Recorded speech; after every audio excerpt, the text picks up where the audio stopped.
ओम श्री गणेशाय नम नमस्कार बंधुगण आपण मानकु आम यूट्यूब चैनल को स्वागत।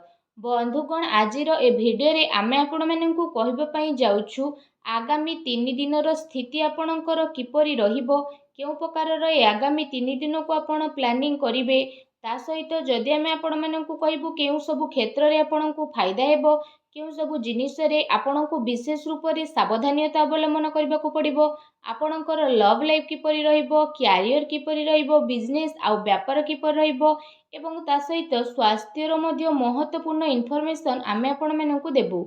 आउ ए वीडियो शेष रे आमे आपण मानकु किछि उपाय विषय मध्य कहिबु, जहा द्वारा आपण ए दिन को आहुरी अधिक शुभ और मंगलदायक सब्यस्त करि परिबे। तेणु आगो को वीडियो आरंभ करबा पूर्व आमर आपण मानकु रिक्वेस्ट कि जदि आपण आमर ए चैनल ले नुआ आछंती तो चैनल को सब्सक्राइब करंतु एवं सांगरे नोटिफिकेशन बेल को मध्य ऑन करंतु, जहा द्वारा समय समय रे सो अपलोड हेउतबा नुआ नुआ वीडियो रो नोटिफिकेशन आपनकु मिलिबो।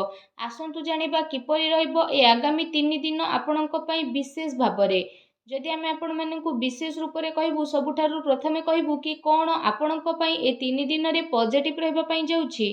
जदि कहबा तो फ्रेंड्स, ए दिन रे प्रकृति आपनकु भरपूर साथ प्रदान करिबो। कौनसी लाभदायक एवं महत्वपूर्ण समाचार मिलिबा कारणरू आपण निजे निजकु आत्मबल एवं भावनात्मक रूप से बहुत अधिक सशक्त अनुभव करिवे। अटकी थिबा कार्य को पूरा करिबा पई मध्य आपण पूरा परिश्रम करिवे। ए दिन आपणक पई बहुत ही लाभदायक दिन साब्यस्त हेबाकू जाउछि। ए दिन रे कौनसी महत्वपूर्ण समाचार आपणको अवश्य मिलिबो। आर्थिक समस्या सुधुरिबो। अटकी थिबा कौनसी जमी बाड़ी संबंधित कार्य रे आपणको सफलता मिलिबार जोग मध्य बनुछि। एहा द्वारा पुराणा मित्रंको द्वारा साक्षात हेबा कारणरू मन बहुत प्रसन्न रहिबो। सुख सुविधा भली जिनिस को आपण किणा किणी करिके निजर टाइम को स्पेंड करिवे। निजर प्रतिभा आ क्षमता को बुझंतु। यह द्वारा आपणक व्यक्तित्व रे आहुरी अधिक निखार देखिबाकू मिलिबो तथा समाज रे आपणकर छवि मध्य बढ़िबो।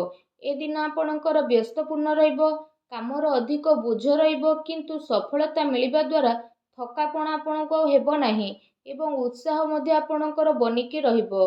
घरे बंधु को आगमन द्वारा मौज मजलिस रे टाइम को स्पेंड करिवे। निजर योजना को सफल बनेकी रखिबा पई ए दिन आपणको पई बहुत ही उत्तम रहिबो।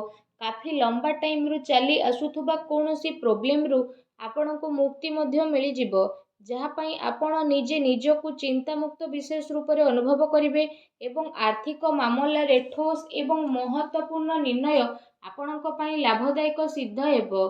समस्तंकर चाल आपणक सपक्षरे रहइबो एवं एहार आपण भरपूर उपयोग मध्य करिवे।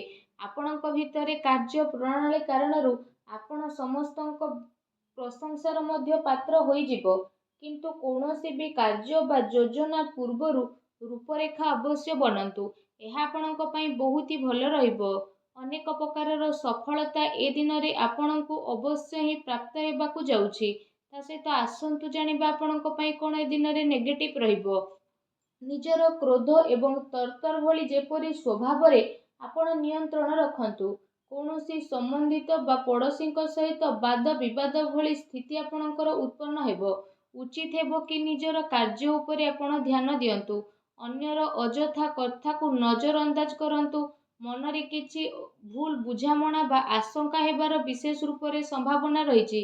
निजर स्वभाव रे नियंत्रण रखंतु, कारण केबे केबे आपणकर क्रोधपूर्ण बाणी अन्य को आहत मध्य करि पारे। एहा सह संबंध रे मध्य आपणकर कटुता आसे। आय संसाधन रे आपणकर कमी आसीबो, किंतु खर्च मध्य आपणकर बढ़िबो। सेथिपाई निज बजेट अनुसार खर्च करंतु। किछि अस्वस्थता मध्य आपण अनुभव करिवे, किंतु आपणकर कॉन्फिडेंस आपणकु एक्टिव बनेकी रखिबो। एहा सहित जदि कहिबा अन्य कारणरू कौनसी प्रकारर धन हानि मध्य आपणकर होई पारे। भाई भौणी सहित निजर संबंध को खराब ना हेबाकू दियंतु नाही। एहा द्वारा अकारण रे ही आपणकर चिंता उत्पन्न हेबो।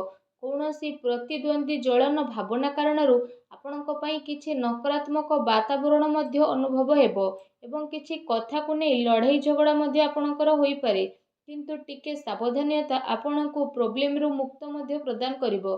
घर बड़ वृद्धंकर अवहेला आदु करंतु नाही।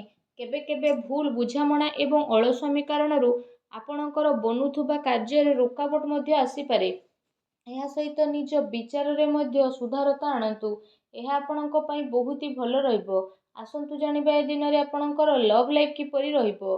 ବୈବାହିକ ଜୀବନରେ ସାମଞ୍ଜସ୍ୟ ଆପଣଙ୍କର ରହିବ। ମନୋରଞ୍ଜନ ସମ୍ବନ୍ଧିତ କାର୍ଯ୍ୟରେ ଆପଣ ଆପଣଙ୍କ ଟାଇମ୍ ସ୍ପେଣ୍ଡ କରିବାରୁ ପରିବାରରେ ହାସ ପରିହାସ ଏବଂ ଖୁସିର ମାହୋଲ ରହିବ। ପାରିବାରିକ ବାତାବରଣ ଆପଣଙ୍କର ସୁଖଦପୂର୍ଣ୍ଣ ରହିବ। ପ୍ରେମ ସମ୍ବନ୍ଧରେ ମଧ୍ୟ ପ୍ରଗାଢ଼ତା ଆସିବ। ରୋମାଣ୍ଟିକ ମାହୋଲ ରହିବ ଏବଂ ନିକଟ ସମ୍ବନ୍ଧରେ ଡିନରରେ ଯିବାର ପ୍ରୋଗ୍ରାମ ମଧ୍ୟ ଆପଣଙ୍କର ବନୁଅଛି। କାଫି ସମୟ ପରେ ଘରୁ ବାହାରିବା ଏବଂ ଲୋକଙ୍କ ସହ ମିଶିବା ଆପଣଙ୍କୁ ଖୁସି ଏବଂ ଶାନ୍ତି ପ୍ରଦାନ କରିବ। ପାରିବାରିକ ବାତାବରଣ ଖୁସି ଭରା ରହିବ। ଘରର ସମସ୍ତ ସଦସ୍ୟ ଜଣେ ଆଉ ଜଣଙ୍କ ସହିତ ଟାଇମକୁ ସ୍ପେଣ୍ଡ କରିବେ। ବାହାର ସମ୍ବନ୍ଧୀୟଙ୍କ ସହ ସାବଧାନ ରୁହନ୍ତୁ। ଏହାଦ୍ୱାରା ମାନହାନି ହେବାର ସମ୍ଭାବନା ରହିଛି। ପରିବାରର ଗତିବିଧି ଆପଣଙ୍କ ଉପରେ ଦେଖା ମଧ୍ୟ ଯିବ। କାହିଁକି ନା କାମର ବ୍ୟସ୍ତତା ପରେ ଆପଣ ପରିବାରକୁ ଟାଇମ୍ ଦେଇପାରିବେ ନାହିଁ। ସେଥିପାଇଁ ଆପଣ ସେମାନଙ୍କ ପାଇଁ କିଛି ଟାଇମ୍ ଅବଶ୍ୟ ବାହାର କରିକି ରଖନ୍ତୁ।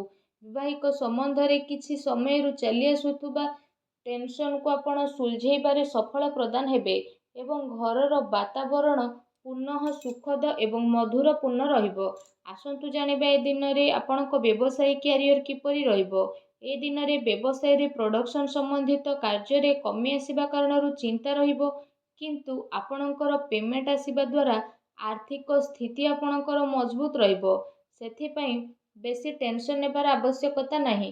ଉଚ୍ଚ ଅଧିକାରୀଙ୍କ ସହଯୋଗ ଆପଣଙ୍କୁ ଆପଣଙ୍କ କାର୍ଯ୍ୟରେ ସଫଳତା ପ୍ରଦାନ କରିବ। ତା ସହିତ କୌଣସି ବଡ଼ ଧରଣର ଅର୍ଡର ମିଳିବାର ମଧ୍ୟ ଯୋଗ ବନୁଛି। ସରକାରୀ ସେବାୟତ ବ୍ୟକ୍ତିଙ୍କ ଉପରେ କାର୍ଯ୍ୟର ଅଧିକ ବୋଝ ମଧ୍ୟ ଆପଣଙ୍କ ଉପରେ ରହିବ। କାର୍ଯ୍ୟ କ୍ଷେତ୍ରରେ କୌଣସି ନିର୍ଣ୍ଣୟ ଏକା ନିଅନ୍ତୁ ନାହିଁ। ଟିମ୍ ୱାର୍କ ବନେଇକି ଆପଣ ସବୁବେଳେ କାମ କରନ୍ତୁ। ଏହାଦ୍ୱାରା ବ୍ୟବସ୍ଥା ଉତ୍ତମ ବନିକି ରହିବ। ଆର୍ଥିକ ମାମଲାରେ କାହା ଉପରେ ଅଧିକ ଭରସା କରନ୍ତୁ ନାହିଁ, ନା କୌଣସି ପ୍ରକାରର ସମଝୋତା କରିବେ। ବ୍ୟବସାୟିକ କ୍ଷେତ୍ରରେ ଆପଣଙ୍କୁ ଆପଣଙ୍କର ପରିଶ୍ରମର ଅନୁରୂପ ବହୁତ ଭଲ ପରିଣାମ ମଧ୍ୟ ହାସିଲ ହେବ। ଏ ଦିନରେ ଆପଣଙ୍କୁ ଆପଣଙ୍କ ଭାଗ୍ୟର ଅଧିକ ସହଯୋଗ ମିଳିବ। ଚାକିରି ପେଶା ବ୍ୟକ୍ତି କୌଣସି ସରକାରୀ ମାମଲାରେ ଫସି ମଧ୍ୟ ପାରନ୍ତି, ତେଣୁ ସାବଧାନ ରୁହନ୍ତୁ। ବ୍ୟବସାୟିକ ପରିସ୍ଥିତି ଆପଣଙ୍କର ଅନୁକୂଳ ରହିବ। ନିଜର ପୁରା ଧ୍ୟାନ ବିଜନେସରେ କେନ୍ଦ୍ରିତ କରନ୍ତୁ। କୌଣସି ବଡ଼ ଲୋକଙ୍କର ମିଳିବାର ସମ୍ଭାବନା ମଧ୍ୟ ରହିଛି। ବ୍ୟବସାୟିକ ଗତିବିଧି ସମ୍ବନ୍ଧିତ ଯୋଜନା କୌଣସି ବାହାର ବ୍ୟକ୍ତି ଆଗରେ ଆପଣ ସେୟାର କରନ୍ତୁ ନାହିଁ। କେହି ଏହାର ଅନୁଚିତ ଉପଯୋଗ ମଧ୍ୟ କରିପାରେ ଏବଂ ଅର୍ଡର ସମ୍ବନ୍ଧିତ ସବୁ କାର୍ଯ୍ୟରେ ପକ୍କା ବିଲ୍ର ଆପଣ ଉପଯୋଗ କରନ୍ତୁ। ଚାକିରି କରୁଥିବା ଜାତକଙ୍କ ପାଇଁ ଏ ଦିନ ବହୁତ ହି ଲାଭଦାୟକ ଦିନ ରହିବାକୁ ଯାଉଛି। ଏହା ସହ ଚାକିରି ସମ୍ବନ୍ଧିତ ଏ ଦିନରେ ଆପଣଙ୍କୁ ବହୁତ ହି ଭଲ ଖୁସି ଖବର ଅବଶ୍ୟ ହିଁ ପ୍ରାପ୍ତି ହେବ, ଯାହାଦ୍ୱାରା ଆପଣଙ୍କୁ କାଫି ଖୁସିର ଅନୁଭବ ହେବ। ଆସନ୍ତୁ ଜାଣିବା ଏ ଦିନରେ ଆପଣଙ୍କ ସ୍ୱାସ୍ଥ୍ୟ କିପରି ରହିବ। ଗ୍ୟାସ୍ ଏବଂ ଏସିଡିଟି ଦ୍ୱାରା ଆପଣ ପ୍ରୋବ୍ଲେମ ରହିବେ। ଖାଦ୍ୟପେୟରେ ସଂଯମତା ରଖନ୍ତୁ। ବ୍ୟବସ୍ଥିତ ଦିନଚର୍ଯ୍ୟା ରଖିବା ପାଇଁ ଆପଣଙ୍କୁ ଆବଶ୍ୟକ ରହିଛି। ସ୍ୱାସ୍ଥ୍ୟ ମୌସୁମୀ ପରିବର୍ତ୍ତନ କାରଣରୁ ଥକାପଣ ଆପଣଙ୍କୁ ଅନୁଭବ ହେବ ଏବଂ କମଜୋରି ଅନୁଭବ ହେବ। ନିଜର ଇମ୍ୟୁନିଟି ସିଷ୍ଟମକୁ ଷ୍ଟ୍ରଙ୍ଗ କରନ୍ତୁ।